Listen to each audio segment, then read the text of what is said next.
без да обикаляш е така. Пак докосна, пак се връщаш.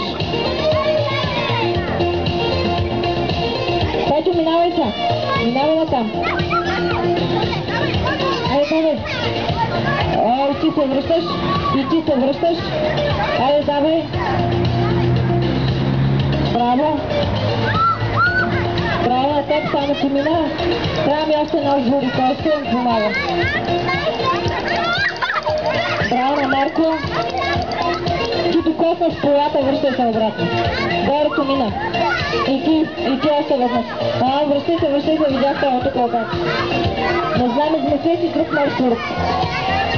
Айде, ще направим, че не сме видяли. Браво на Маги, вижте, това беше най-сложното минаване.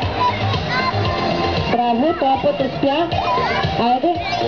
Така, сега тази победа ще отдам на отбора на бързоплаващите, защото по-бързо се измъкнаха и по-малко пъти докоснаха въжетата. Сега искате ли да си примерим силите в